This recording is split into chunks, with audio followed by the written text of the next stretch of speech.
I ostatnio nawet pisałem do Pucianowskiego, że łączy nas pojedynek z Szymonem Kołeckim, więc zawsze można by było taki pojedynek zrobić.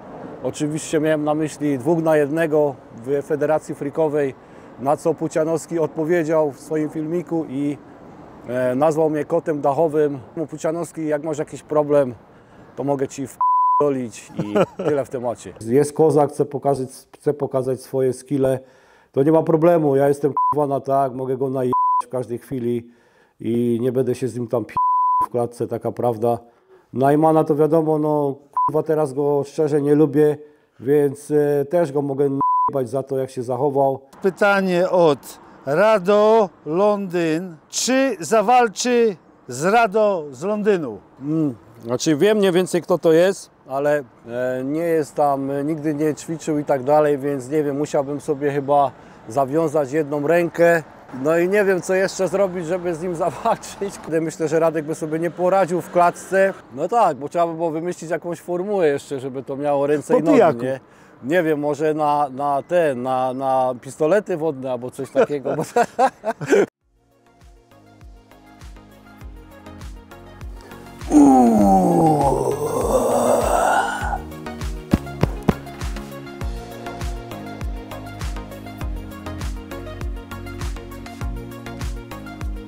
Dzień dobry, miło mi gościć Daro Lwa. Zapraszam na odcinek, bardzo ciekawy moim zdaniem odcinek o karierze Daro Lwa. Daro jest zawodnikiem freak fightów, tak? Tak. Opowiemy, skąd Daro przyjechał, gdzie się urodził, co w tej chwili porabia, gdzie trenuje i dużo więcej ciekawostek. I to by było tyle, zapraszam do oglądania.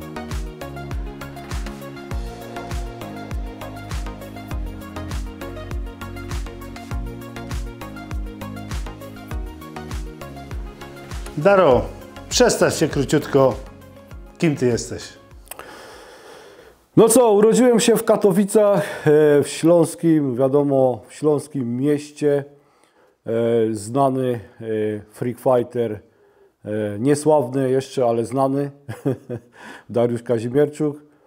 Pseudonim były Daro Lew, teraz już Daro The Dangerous Dragon. No i co, no, praktycznie jestem, tak jak mówię, znany z walk z federacji Fame MMA, też innych federacji jak Prime MMA, także tyle. Daro, powiedz, jak ty znalazłeś się w Londynie? Bardzo w prosty sposób. W 2015 roku zdecydowałem się w końcu na przyjazd do UK. Wcześniej były takie zakusy, aczkolwiek zawsze się broniłem przed tym, bo uważałem, że jednak lepiej jest zostać w Polsce. Natomiast no wiadomo, każdy miał tam swoje problemy. Ja akurat miałem duże problemy wtedy, można powiedzieć, sercowe. No i zdecydowałem się wyjechać. No i nie było łatwo, wiadomo, z każdym przyjazdem wiążą się to różne problemy. Ja też miałem takie problemy później, jakoś tam powolutku jakoś dawałem sobie rady, wiadomo, różne prace brałem, czy jakieś takie proste, najgorsze prace. 8 miesięcy to trwało, zanim wróciłem na treningi, bo też przez ten okres czasu nie trenowałem. No i jakoś tak powolutku do przodu kariera, czy tam przygoda moja nabrała, że tak powiem, rozmachu. A przyjechałeś tutaj z myślą, że będziesz trenował, czy w ogóle chciałeś tutaj zarabiać głównie na utrzymanie?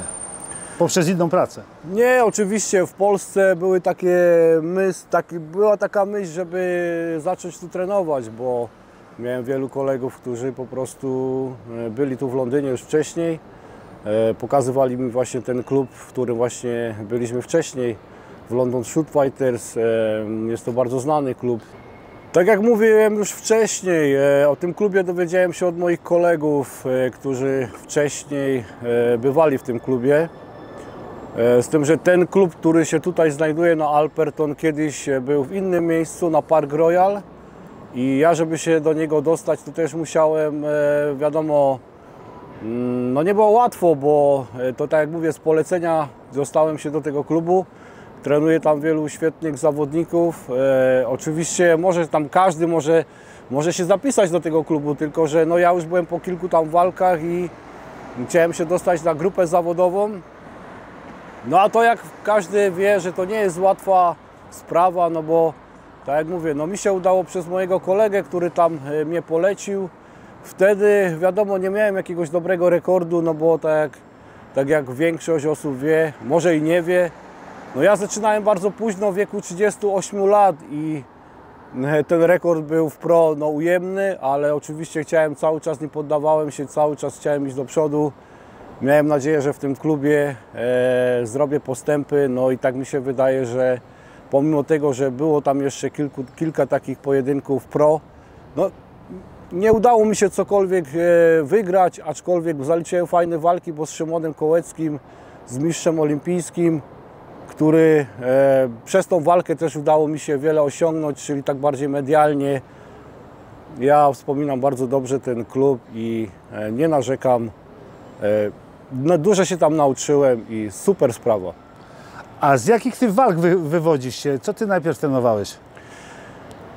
To znaczy, długo było o tym opowiadać. Ja w wieku 12 lat, jako już 12-latek zaczynałem od judo w Pałacu Młodzieży w Katowicach. Pozdrawiamy Katowice. Tak, pozdrawiamy Powiedz coś po oczywiście. śląsku. Najlepsze miasto na świecie, Katowice. No i co, no 2 lata byłem tam, powiedzmy, trenowałem jako taki zawodnik, nawet brałem gdzieś tam jakiś udział już w zawodach, mając 12 lat. No i tak później powolutku,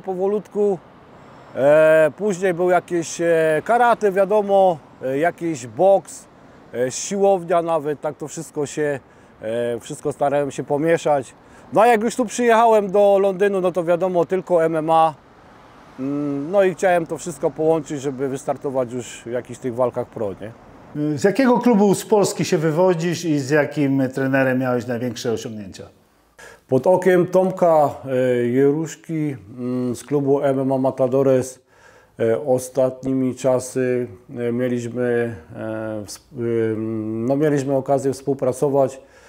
Ta współpraca była bardzo owocna, bo pod tym trenerem udało mi się te chyba z 5 walk wygrać, więc no bardzo fajnie nam się współpracuje. Serdecznie pozdrawiam oczywiście mojego trenera Tomka Jeruszkę, jak i klub i wszystkich chłopaków z MMA Matadores, z Katowice oczywiście. Także to jest taki mój pierwszy klub, najważniejszy i gdzie praktycznie teraz ostatnio się przygotowywałem do moich walk. Wcześniej współpracowałem z Mirkiem Oknińskim przy tej walce z Najmanem, ale to była tylko taka jednorazowa współpraca. Oczywiście też pozdrawiam bardzo serdecznie Mirka Oknińskiego, bo to też jest osoba, która w polskim MMA jest znana, doceniana i jest to prekursor MMA w Polsce. Także też bardzo fajnie mi było, bardzo fajnie, że miałem szansę współpracować z tym trenerem.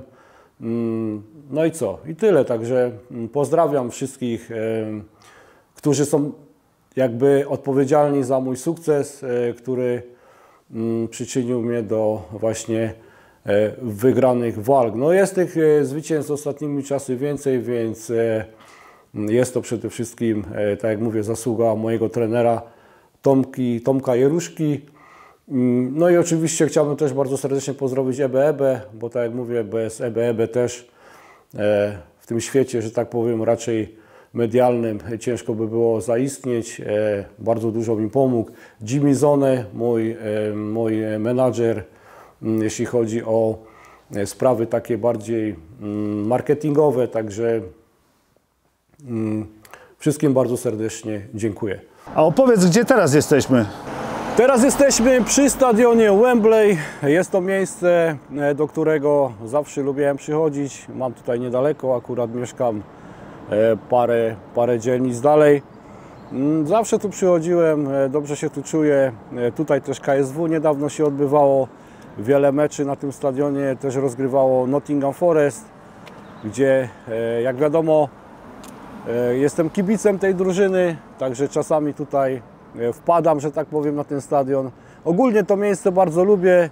Tutaj też przed całą tą przygodą moją z frikami Też tu był przeprowadzany wywiad jako pierwszy właśnie tutaj w UK, w Londynie, więc zawsze wracam tutaj do tego miejsca z sentymentem i po prostu lubię to miejsce. Wembley Station też jest w moim sercu jakby. Daro, mam tutaj od Twoich kibiców kilka pytań. Zacznę od pierwszego. Napisał to Matt PEG. Kiedy będziesz w Elblągu? O kurde. No wiem, dużo osób mi pisze właśnie z Elbląga, kiedy tam przyjadę. No, na ten moment jestem w Londynie, ciężko mi powiedzieć, ale na pewno będę chciał odwiedzić. Tak jak byłem ostatnio w Polsce, odwiedzałem wiele miast. Na pewno Elbląg następnym razem zaliczę, przyjadę i pozdrawiamy oczywiście wszystkich fanów z Elbląga. I Ciebie oczywiście też. Dobra, następne pytanie. And the Hall. Rewanż z Kołeckim wchodzi w grę? Powiem tak, no Szymon dobrze idzie w tych walkach, bardzo dobrze mu tam idzie, to jest taki, kurde, można powiedzieć, tak jak mówił Mirek Okniński, robot, komputer.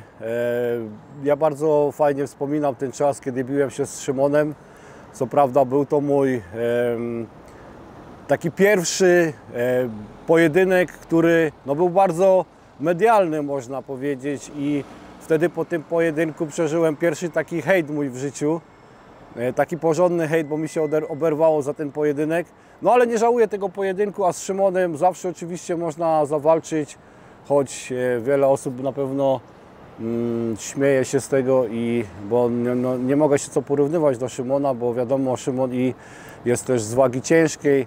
Ogólnie Szymon ma tam chyba z 10 czy 11 wygranych, tylko ma chyba jedną porażkę, więc jest to bardzo za dobry zawodnik, który walczył w KSW, wygrał z Pucianowskim, wygrał z Damianem Janikowskim i ostatnio nawet pisałem do Pucianowskiego, że łączy nas pojedynek z Szymonem Kołeckim, więc zawsze można by było taki pojedynek zrobić. Oczywiście miałem na myśli 2 na 1 w Federacji Freakowej, na co Pucianowski odpowiedział w swoim filmiku i nazwał mnie kotem dachowym, także zawsze można to sprawdzić. 2 na 1, czemu nie? Jest to, we Freakach jest to normalne, także nie ma problemu. Pucianowski, jak masz jakiś problem, to mogę Ci wpierdolić i tyle w temacie. Dobra, następne pytanie. Dobry człowiek, 20-25. Jak długo planujesz jeszcze walczyć? To znaczy, powiem tak, jeżeli będą dalej propozycje, fajne propozycje, ciekawe, wiadomo, też o finanse chodzi. Jeżeli Fame MMA dalej będzie zainteresowane, a jeszcze posiadam jedną walkę w Fame MMA, więc myślę, że jeszcze się uda jeden pojedynek na pewno zrobić. Także na razie... A wiesz, kiedy to będzie? Nie wiem, kiedy to będzie, bo teraz jest tam dużo się dzieje w tym fejmie i też nie wiadomo jak to będzie, bo tam też teraz przełożyli galę. Było tam dużo problemów z tego co wiem, troszeczkę tam się dużo rzeczy pozmieniało, więc nie jestem pewny. Nie dostaję na razie żadnych telefonów, na razie oni tam mają swoje problemy, więc liczę na jakiś pojedynek jeszcze, ale tak jak mówię, no ja się czuję bardzo dobrze, jestem w formie. Teraz może troszeczkę mniej trenuję, bo no, przyjechałem niedawno do Londynu z powrotem i muszę tutaj swoje rzeczy jakoś, te początki ogarnąć znowu. Ale jak będzie jakaś fajna propozycja, czy na przykład z Kung Fu, czy z Malichą, czy nawet ten rewanż z Najmanem, chociaż tak jak mówię, no teraz wbiłem się bardzo, bo miałem walczyć z tym Najmanem, no i Najman się albo obsrał, albo nie wiem co się stało, bo miałem wszystko dogadane. Natomiast w ostatnim momencie federacja mi zadzwoniła, że jednak tego pojedynku nie będzie i walczył z tymi 2 braćmi Nefretti, czy tam Nefati, nie wiem jak oni się tam nazywają. Dostał w łeb, więc nie wiem czy jest sens z nim się rewanżować, bo uważam, że na ten moment to bym go smaszył, ten crashet i to dla Najmana, bo mogło się źle skończyć, bo moje ostatnie walki były zwycięskie i każdy z tych oponentów miał duże obrażenia, więc Najman mógł wyczuć, że teraz by dostał f***dol i nie wiem, czy się obsrał, czy po prostu federacja zadecydowała, że w ostatnim momencie zmienili ten pojedynek. A czy Najman ma mocne uderzenie? Myślę, że ma mocne uderzenie, bo to jakby nie było, coś tam przewalczył w życiu. Też odczułem to na własnej skórze, bo w tej pierwszym naszym pojedynku zadał 8 ciosów nieczystych w tył głowy.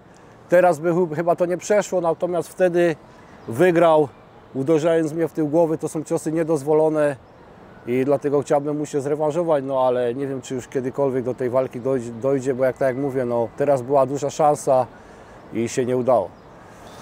Dobrze, następne pytanie jest od Kepke Pauza Włóczyki.pl.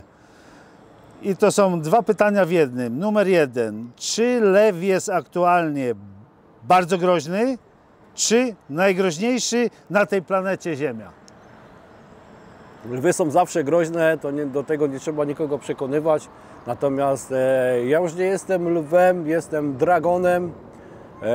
Jakiś miesiąc temu postanowiłem zmienić nazwę.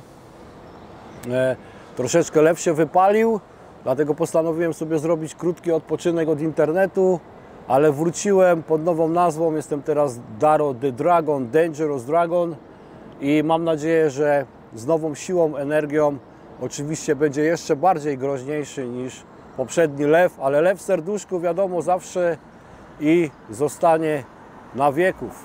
Także spokojnie. I tutaj jest pytanie od Rado Londyn. Czy zawalczy z Rado z Londynu? Znaczy wiem mniej więcej kto to jest, ale powiem szczerze, że no Rado nie jest żadnym zawodnikiem, nie jest tam, nigdy nie ćwiczył i tak dalej, więc nie wiem, musiałbym sobie chyba zawiązać jedną rękę.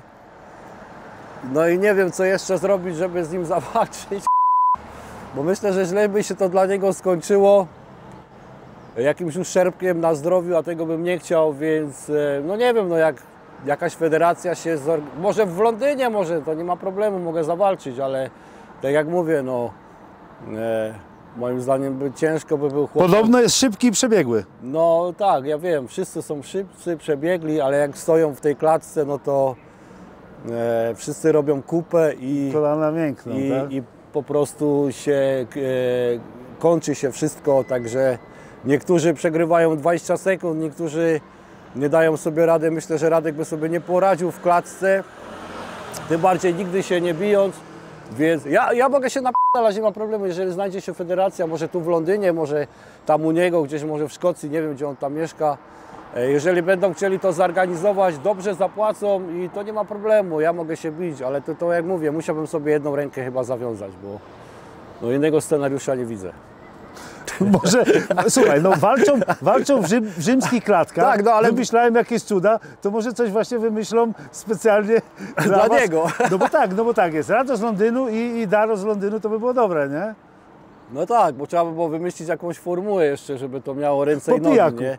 Nie wiem, może na pistolety wodne albo coś takiego, bo to bardziej wyglądało śmiesznie.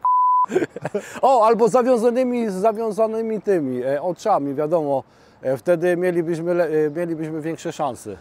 Także Rado Londyn, pomyśl, w jakiej formule byś chciał zawalczyć i myślę, że wyczerpaliśmy Tak. to pytanie. Także Dziękuję. Rado, szykuj się. Rado, szykuj się. Możesz troszkę opowiedzieć widzom, w jakim miejscu się znajdujemy teraz? Jesteśmy teraz w znanym miejscu w Londynie. Jest to, tak jak widzicie, arena Wembley. Wiele ciekawych imprez się tu odbywa. Na przykład kiedyś odbywało się tu KSW, tylko nie pamiętam jaki to był dokładnie nazwa tego KSW. Byłem tutaj osobiście na tym KSW. Oprócz KSW, no Bellator na przykład wcześniej też organizował tutaj swoje gale. Wielu świetnych zawodników tu walczyło, jak Michael Page, który teraz oczywiście z mojego klubu, z London Shoot Fighters, z którym też miałem przyjemność właśnie trenować pod jego skrzydłami w sumie. U niego trenowałem 2 lata jakby kickboxing, więc też fajnie, że miałem tutaj możliwość oglądania jego w akcji, bo też oczywiście bardzo mu kibicuję. Jest to jedna właśnie z hal, gdzie właśnie odbywają się takie imprezy. Jest jeszcze O2 Arena w Londynie, no ale to już taka bardzo duża hala, ale to też bardzo fajna, jest co prawda stara, może my mamy lepsze w Polsce, już takie bardziej nowocześniejsze te hale, ale tutaj właśnie też z sentymentem zawsze kojarzę tą halę, bo tak jak mówiłem, no, wielu świetnych zawodników tu się biło, czy tam chyba, nie pamiętam czy Pucianowski się bił, ale chyba też. Na przykład Damian Janikowski się tu bił z Polaków, Elfie Davis, z tego co pamiętam też z naszego klubu. Także kilku bardzo fajnych, ciekawych i mocnych zawodników. Także bardzo też serdecznie oczywiście polecam każdemu, jeżeli będzie taka okazja, żeby zobaczyć jakąś galę tutaj, to jak najbardziej polecam i zachęcam. Pamiętasz może swoją pierwszą walkę i jakie emocje Ci towarzyszyły przy niej? Oczywiście, że pamiętam. Było to na gali w Wasilkowie Federacji Leszka Gorczaka. Tą walkę załatwił mi kolega i pamiętam, była to walka półzawodowa, nie była to jeszcze walka taka stricte zawodowa, była to walka półzawodowa. Walczyłem wtedy z Kalenikiem, z zawodnikiem pro, który ma wiele walk zawodowych. Jeden z lepszych zawodników, aczkolwiek nie zrobił jakiejś tam dużej kariery, nie dostał się do tych federacji, powiedzmy jak KSW. Walczył on w takich federacjach jak FEN czy tam PLMMA, w której ja też miałem przyjemność walczyć. No i był to dosyć mocny zawodnik, jak na tamte czasy. Przede wszystkim waga jego oscylowała w granicach 103 kg, gdzie była to walka do granicy 93 kg. No ja miałem niedowagę, miałem 90 kg niecałe, a on praktycznie 103 kg. Ale i tak się z nim biłem i nawet powiedzmy w stójce dobrze, fajnie szło, ale później jak już mnie przewrócił, no to już raczej nie mogłem spod niego wyjść i walkę przegrałem, pamiętam. Ale bardzo fajnie wspominam tą walkę, do dzisiaj tam z tym zawodnikiem jakoś tam na tych galach się widuję, także no fajna walka, także tak właśnie zaczynałem i później już to jakoś poleciało. Ja troszkę się spóźniłem z tym pytaniem, powinienem to zadać na samym początku, ale wytłumacz, jak Ty się znalazłeś w ogóle w tych frikach? No to wiesz co, no, przez Najmana można powiedzieć, bo do Najmana, miałem z Najmanem jakiś tam kontakt, tam wypisywałem do niego wiadomo tam w różnych sprawach, no bo tam Najman wiadomo był jaki był, ale taki byłem do niego raczej dobrze nastawiony. No i któregoś tam dnia postanowiłem do niego napisać, a wiedziałem, że on walczy właśnie w tych federacjach frikowych, to były jego początki. Czyli byłaby taka opcja właśnie zawalczenia z nim. No i jakoś temat się Marcinowi spodobał, a tak jak mówię, no miałem z nim dosyć dłuższy taki kontakt. Szczególnie to było chyba przez Facebooka, bo już dokładnie nie pamiętam, ale Marcin zgodził się na tą walkę, później tylko zadzwonili włodarze z federacji Fame i udało się tą walkę zrobić. Czy pamiętasz może, jakie były dla Ciebie najtrudniejsze walki we frikach? No niewątpliwie we frikach no to na pewno była to walka z Najmanem, bo to było takie pierwsze, wiadomo, zetknięcie się z takim światem frików, wiadomo, te wszystkie obowiązki medialne, no to nie było to dla mnie jakieś łatwe, bo to wiadomo, nowy świat, mnóstwo znanych ludzi, także musiałem się z tym zetknąć, zmierzyć i no nie było to łatwe, konferencje też swoje zrobiły. No walka jak była, taka była, wiadomo, Najman się tam w tej walce chujowo zachował, bo tak jak już mówiłem nieraz, zresztą ci co mnie obserwują to wiedzą, że tam było dużo ciosów w tył głowy, ale to już rzeczywiście nie ma co do tego wracać. Walkę przegrałem i tyle. A drugą walką, no to na pewno była walka właśnie, która, że tak powiem, pozwoliła mi jakby wejść w ten taki bardziej medialny świat. To była walka z Szymonem Kołeckim, no, mistrzem olimpijskim jakby nie było, z bardzo silnym człowiekiem, który wygrał z Mariuszem Pucianowskim, wygrał z Damianem Janikowskim i z wieloma innymi świetnymi zawodnikami. No, ja na pewno na tamten moment byłem w ciężkim szoku, że w ogóle udało mi się taką walkę załatwić, a to też była niełatwa sprawa, bo właśnie promotor gali w Białymstoku znał się bardzo dobrze z Mirkiem Okniskim, który był trenerem Szymona Kołeckiego i jakoś tak był to debiut Szymona, więc szukali jakiegoś zawodnika. Ja oczywiście kontaktując się z Leszkiem Gorczakiem podsunąłem ten pomysł, że czy ja nie mógłbym po prostu zawalczyć z Szymonem. Wiadomo, ja już byłem takim bardziej doświadczonym zawodnikiem, co prawda nie miałem tam żadnego zwycięstwa, bo to wtedy miałem chyba 5 porażek w tym pro, ale wiadomo, dla Szymka byłem dobrym oponentem, bo Szymek tak jakby wchodził w ten świat zawodowy. No i jak na debiut uważam, no też ta walka nie była, że tak powiem, jakoś rewelacyjna, ale Szymon do dzisiaj jest zadowolony. Wiadomo, no tak jak mówię, no ta walka była dla mnie bardzo ważna, bo ona tak jakby otworzyła mi ten cały taki, pokazała jak ten świat wygląda. Też wiadomo, medialność trochę skoczyła po tej walce.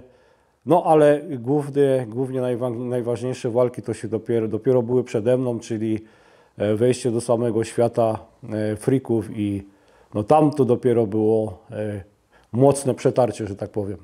Czyli po której walce tak już bardziej weszłeś do freaków, stałeś się tak bardziej rozpoznawalny, że wszystko stanęło otworem przed tobą? No właśnie ta pierwsza walka z Najmanem, jako dla mnie to ona taka była, można powiedzieć, dla mnie była mocnym przeżyciem, ale dla wielu ludzi byłem takim nieznanym, tak? Gdzieś tam z Londynu przyjechał jakiś zawodnik, gdzieś tam walczył, no a Najman to wiadomo celebryta, gdzieś tam występował w tych Big Brotherach i tam innych tych programach, więc on już był taki mocno rozpoznawalny. Ja natomiast gdzieś tam byłem, że tak powiem, z samego dołu i to było też takie zetknięcie się z tym wszystkim, ale co mnie właśnie dziwiło, że po tej walce nie było takiego rozgłosu, nie było takiego uderzenia, jak było później, po 2 latach, jak się włodarze właśnie odezwali i była ta walka z Pasikonikiem, z Filipkiem, wiadomo, z Marcinkiem Filipkiem i wtedy też ta medialność mocno wystrzeliła. Później nagrałem też ten kawałek, Pasikonik i to wszystko bardziej tak otworzyło. To dopiero, to było ten pik takiej popularności i wtedy poczułem, co to jest właśnie taką prawdziwą sławę, jakby tak można nazwać, no sławę, no, taki pik popularności. I jak myślisz, taka sława uzależnia? No na pewno uzależnia, tym bardziej, że tak jak mówię, no dla mnie to było mocne uderzenie. Mentalnie sobie poradziłem, ale były takie ciężkie momenty, że no też mnie to przytłoczyło momentami, ale jakoś sobie dałem radę. Miałem też fajnych ludzi wokół siebie, którzy tam mi pomagali. Wiadomo, też był Ebe koło mnie, który tam współpracował ze mną i też jemu dużo zawdzięczam, bo chłopak też dużo mi się tam poświęcił. Bardzo sobie cenię tą współpracę i no tak jak mówię, no ludzie, którzy stali koło mnie, bardzo dużo mi pomogli w tym czasie i dzięki temu dałem radę, nie? Powiedz mi, jak sobie radziłeś z popularnością i zarazem z hejtem, bo na pewno był jakiś. No, z popularnością to, tak jak mówię, no, jak przyszedł ten cały pik przed tą walką z Pasikonikiem, z Filipkiem, no to jak zaczęły spływać te wszystkie wiadomości, te wszystkie komentarze, no było tego multum. Było to mocne przeżycie dla mnie, no bo nigdy wcześniej, tak jak mówię, no miałem walkę z Najmanem czy tam z Szymonem i aż takiego napływu, takiego piku popularności nie przeżyłem przy tych walkach, jak właśnie przed tą walką z Marcinkiem, z Pasikonikiem.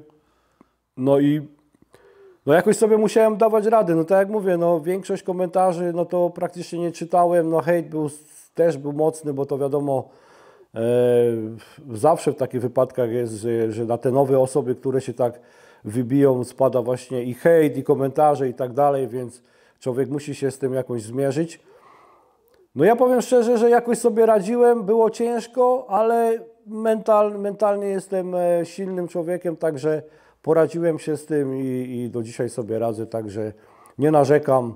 Jak miałbym jeszcze raz przeżyć taki pik popularności, no to na pewno teraz bym jeszcze bardziej to zaakceptował, że tak powiem. O, czy tam sobie poradził, nie? Czy jest prawdą, że do takich walk w ogóle nie trzeba się przygotowywać, wyjść i po prostu wytrzymać parę minut? Czy też teraz zawodnicy freak fightu coraz bardziej się przygotowują do takich walk? I na koniec opowiedz, jak Ty się przygotowywałeś do swoich walk. To znaczy w tych pierwszych walkach we freakach, na przykład z Najmanem, no to miałem krótki okres przygotowawczy, bo tam miałem tak, że na przykład późno się dowiedziałem o tej walce, no bo też nie spodziewałem się, że akurat zawalczę z tym Najmanem.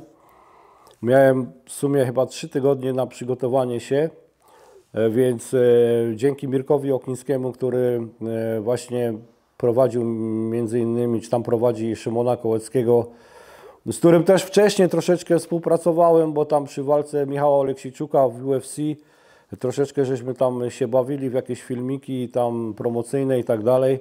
On mi wtedy pomógł, wziął mnie na obóz, no i dzięki niemu tam te 2 tygodnie przetrenowałem, przesparowałem i byłem, powiedzmy, jakoś przygotowany do tej walki, ale to nie było takie przygotowanie, na przykład jak teraz robię, że w ostatnich tych 2 walkach wygranych, no to trenowałem praktycznie codziennie, przygotowywałem się praktycznie jak taki profesjonalny zawodnik. No wiadomo, że wiek już mam swój, to nie dam rady się przygotować tak, że robię te 2 jednostki treningowe dziennie, ale powiedzmy tą jedną jednostkę treningową dziennie robiłem i to trenowałem taki miesiąc, czy tam nawet 1,5 miesiąca i to już były takie, można powiedzieć, no, mocne przygotowania razem ze sparingami, więc tak, kiedyś było inaczej, teraz w moim przypadku jest też inaczej, bardziej podchodzę profesjonalnie do tych przygotowań. Natomiast wiadomo, no we freakach bardziej jest ważniejsze te show, które, jak się to mówi, more show, less sport, fight. I we freakach jest ważne na przykład cała ta otoczka, wiadomo, te konferencje, te programy, które są w studiach. To też trzeba się przygotowywać do tego, wiadomo, jakieś tam różne tematy. No jest to naprawdę dużo pracy przy temu. I co, no ja tu dawałem rady tu i tu, ale tak jak mówię, no ostatnimi czasami to bardziej się skupiałem na sporcie. Dzięki temu walki wygrywałem i to nawet, tak jak na przykład ostatni mój oponent ważył 120 kg, ja tam ważyłem 87 chyba kilo, dałem sobie radę. Co prawda kontuzja była, oponent złapał kontuzję, ale do tej walki byłem bardzo dobrze przygotowany i na pewno bym tej walki nie przegrał. No ale wiadomo, to też zależy od zawodnika, nie? Czym lepszy zawodnik, mocniejszy, tym te przygotowania, wiadomo, w moim przypadku byłyby jeszcze mocniejsze. Kto wie, czy tam w moim wieku nie dałbym rady jeszcze mocniejszych treningów robić. Ale tak jak mówię, we freakach nie jest to najważniejsze, jak się przygotujesz, chociaż wielu zawodników chce wygrywać, nie ma co się oszukiwać. Ale bardzo ważna jest ta cała otoczka, te show, te konferencje. To jest naprawdę,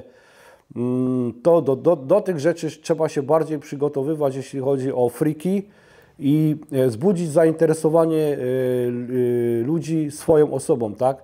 Czyli jakiś content robić, wiadomo, czy tam, no w moim przypadku wtedy było tak, że robiłem te piosenki, gdzieś tam jakieś filmiki robiłem z EBEB, także to mnie nakręcało i to pozwoliło mi te całe show budować i wokół tego robić swoje zainteresowanie. No i oprócz tego te treningi, nie? Także no teraz, tak jak mówię, no ostatnią walkę miałem w październiku w tamtym roku, więc tak jak mówię, no bez oszukiwania dużo poświęciłem na treningi. Tak jak mówię, pomimo tego, że mam 50 lat, no to nie były to łatwe treningi. Ja osobiście przygotowuję się do tych pojedynków, natomiast inni różnie do tego podchodzą. Na przykład są zawodnicy, którzy skupiają się tylko na tej otoczce, wiadomo, a nie robią tych treningów w ogóle, no i tam przegrywają cały czas, ale tak jak mówię, we freakach nie jest to najważniejsze. W sporcie oczywiście jest ważniejsze przygotowanie sportowe, a we freakach niekoniecznie. Jakie uczucie towarzyszy Ci, kiedy wchodzisz do klatki? No, nie da się tego opisać tak w prostych słowach. To jest to mocne przeżycie, przynajmniej w moim przypadku. No jest mocna adrenalina, ale jeżeli potrafisz tą adrenalinę jakby zamienić no nie wiem, w energię, czy po prostu nie być zestresowanym, bo wiadomo, i tak każdy jest zestresowany, bo to jakby nie było, jest mocne przeżycie, wejście do klatki, tym bardziej wiadomo, my tam się idziemy lać, a nie idziemy tam grać w szachy, więc każdy tu myśli, jakby tu oponenta skraszować. Dlatego stres jest bardzo duży, tym bardziej jeżeli jest jeszcze ta otoczka, wiadomo, kamery, światła, gdzie jest 15 000 ludzi w tych walkach, w których ja akurat brałem udział, było właśnie zawsze pełno ludzi. Miałem tak, że no, to robiło, na samym początku robiło to mocne wrażenie na mnie, ale dzięki mojemu trenerowi jakoś dawałem sobie radę i mogłem to jakoś tak przekuć w bardziej się skupiałem na walce niż tam wokół tego, co jest i można powiedzieć, że w ostatnich walkach poradziłem sobie tak mentalnie, taki byłem z zimną głową, wchodziłem do klatki i nie myślałem o tym, co jest na zewnątrz, natomiast no wiadomo, byłem bardzo skupiony na walce i dzięki temu udawało mi się już ostatnimi czasy wygrywać. Ty znasz zawodników, którzy występują we freak fightach od tej drugiej strony kamery. Czy jest jakaś różnica pomiędzy tym, co my widzimy na ekranach, a pomiędzy tym, jak kamery są wyłączone? Jest wielu zawodników, którzy przed kamerami są innymi ludźmi. Znam osobiście takich. Nie będę tu wymieniał z nazwisk, bo może większość się domyśli. Natomiast tak jak mówię, no, w takim normalnym jakby spotkaniu to osoby są całkiem innymi ludźmi. Ale jak już jest ta kamera, są już te emocje, to wszystko, to ci ludzie się po prostu zmieniają i stają się po prostu innymi ludźmi. No, w niektórych przypadkach ten content ludziom się podoba i jest głośno wokół nich. Natomiast, no tak jak na przykład ja, to mam swoje tam granice, mam swoje zasady, których na pewno nie przekroczę, nie wiem, nie potrafiłbym tam komuś wjechać na rodzinę i tak dalej, coś tam zwyzywać, czyjąś tam dziewczynę, czy tam partnerkę i tak dalej. Nie jestem taki, żeby w takie rzeczy wchodzić, więc tak jak mówię, no mam swoje granice i tego się trzymam. Ale co niektórzy, słuchajcie, lubią to i bazują na tym, więc ludziom się to podoba. Też taki content dla takich hardkorowych odbiorców, freaków to się podoba, no i tak to wygląda. I następne pytanie odnośnie ludzi występujących we freak fightach, nie tylko ich trenerów, ich menadżerów. Czy są jacyś ludzie, których darzysz szczególnym szacunkiem, a czy są ludzie, że tak powiem, że im nawet nie chcesz ręki podać? No czy w moim przypadku akurat ja tak mocno ludzi nie kategoryzuję, bo tak jak mówię, no wiele tych osób jest raczej to są tacy bardziej ludzie normalni, można z nimi pogadać, czy z trenerami, czy z zawodnikami. Tak jak mówię, no te kamery powodują, że ludzie czasami się zmieniają w jakieś istoty nie z tego świata, czy tam. A tak normalnie, jak gdzieś, nie wiem, jakichś nagrywkach albo gdzieś, gdzie kręcimy jakieś w studiach czy coś, musimy między sobą cały czas przebywać, no to jakoś musimy ze sobą, dawać rady, tak? Musimy się integrować i tak dalej. No wiadomo, że w świecie tych freaków jest dużo takiego czegoś, że no są ludzie, za którymi nie przepadamy, ale musimy no niestety jakoś wokół siebie cały czas działać, czy tam gdzieś spotykać się i tak dalej. Więc jakbyśmy tak cały czas na siebie napadali, no to praktycznie do tych walk by nie dochodziło, nie? A musimy jakoś to, no wiadomo, jest ta ochrona, pilnują nas i tak dalej. No, ja osobiście, jest kilka takich osób, których nie lubię. Na przykład, tak jak mówię, no ostatnia ta sytuacja z Najmanem, no to mnie bardzo od niego odsunęła, bo tak jak mówię, no wcześniej go nawet można powiedzieć i lubiałem, bo tak jak mówię, no on mnie w te freaki wkręcił. Natomiast po ostatniej sytuacji z tą walką, która się nie odbyła, gdzie już było wszystko fajnie dogadane, mieliśmy już wszystko dograne i na ostatniej prostej włodarze jednak zrezygnowali z moich usług i postawili na kogoś innego. Ja uważam, że to też duża wina Najmana, bo Najman wyczuł, że już teraz trenuję, jestem mocniejszy, mam te walki wygrane, więc on też się mocno obawiał o siebie i mogłoby się to dla niego na pewno skończyć jakąś mocną kontuzją.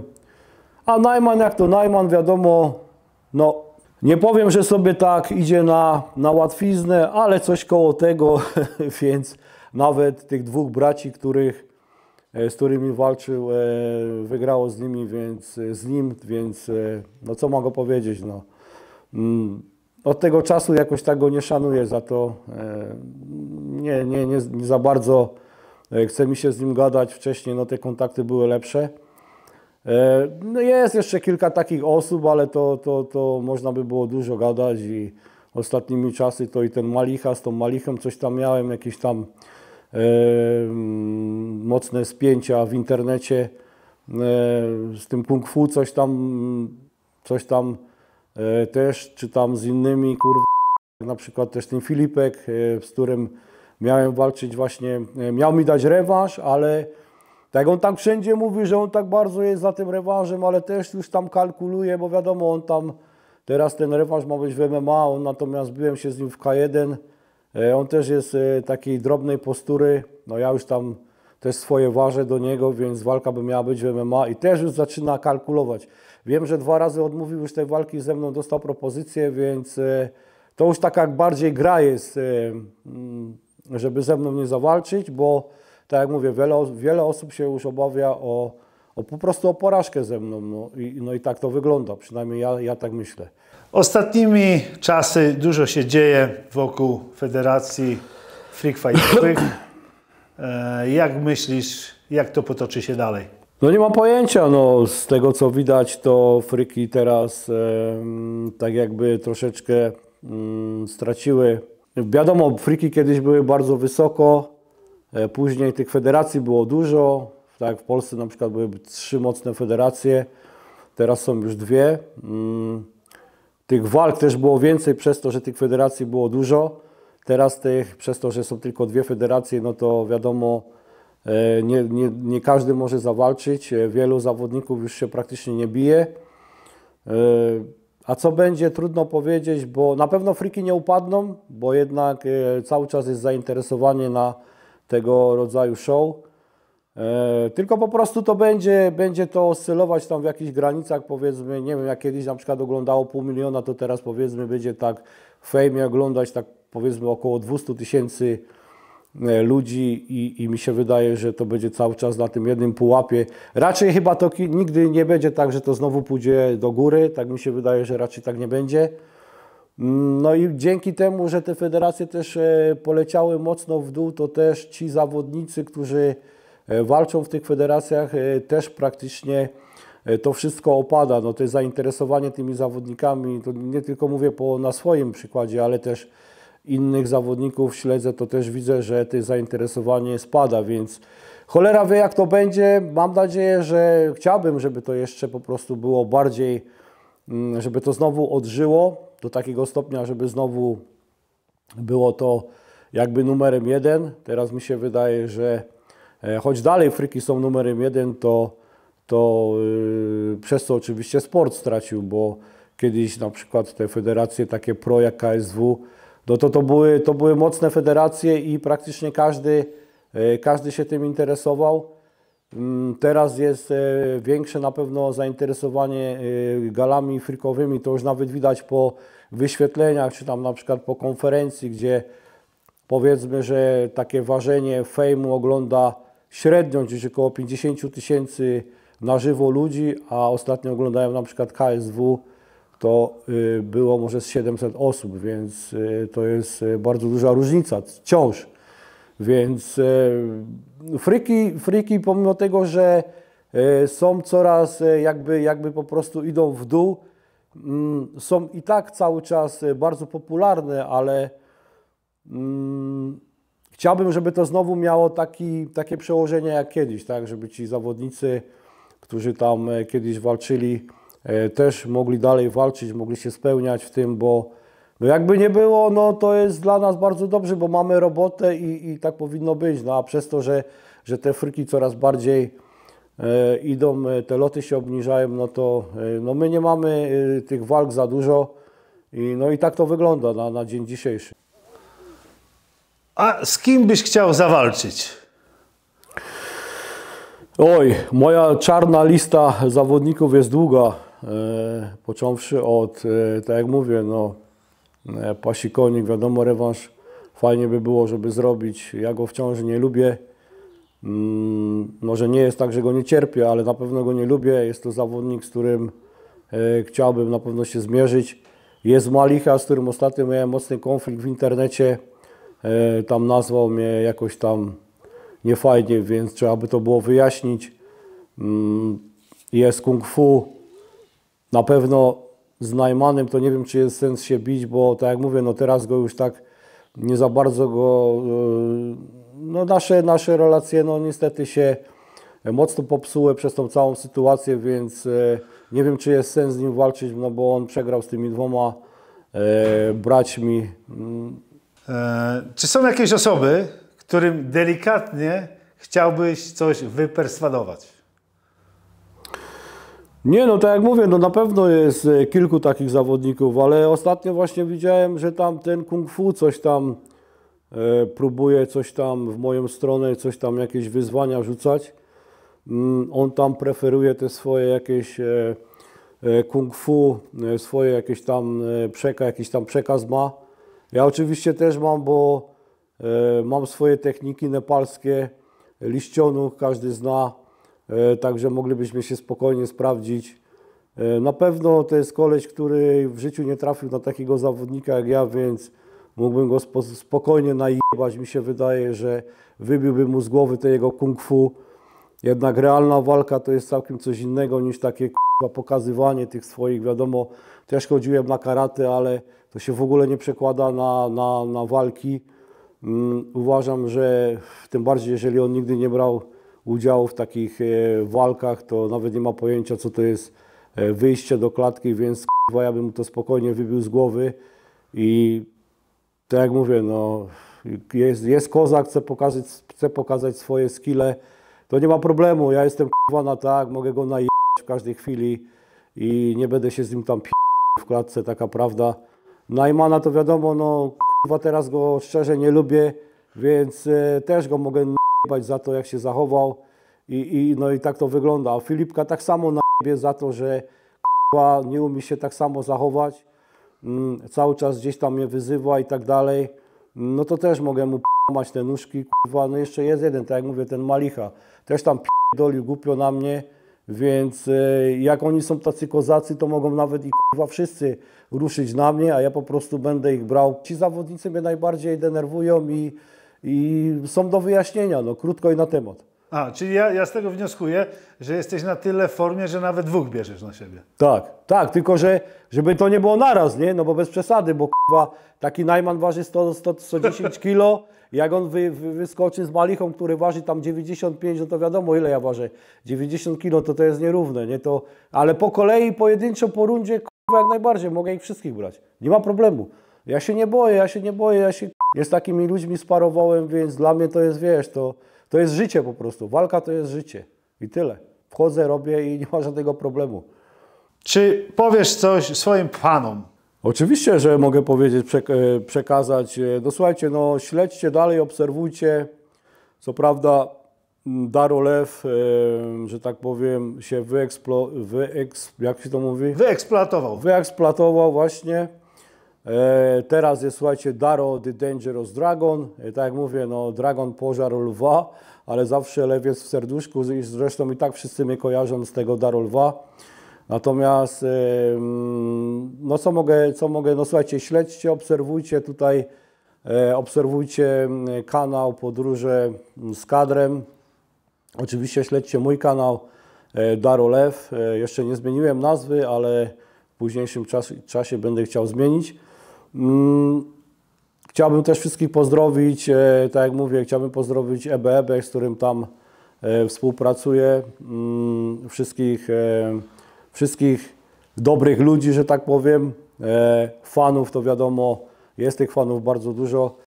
Po prostu oglądajcie, śledźcie, kibicujcie, a na pewno jeszcze niejednego fana nie zawiodę, bo wiele razy byłem skazywany na porażki, na przykład walka z Disem, gdzie byłem praktycznie przez wszystkich skazywany na porażkę, czy przez włodarzy, czy tam przez wszystkich praktycznie na hali, w mediach, tam nawet przez dziennikarzy, a po prostu wyszedłem, zrobiłem swoją robotę, znokautowałem Disa w przeciągu pierwszej rundy, no i wszystkim zrobiłem, zagrałem na nosie i taki jest właśnie, taki był Daro Lew, że był, tak, teraz jest Daro the Dragon, więc mówię w czasie przeszłym, jeśli chodzi o lwa, nie, to był groźny, ale Daro the Dangerous Dragon jeszcze groźniejszy, więc zapraszam wszystkich do śledzenia, obserwowania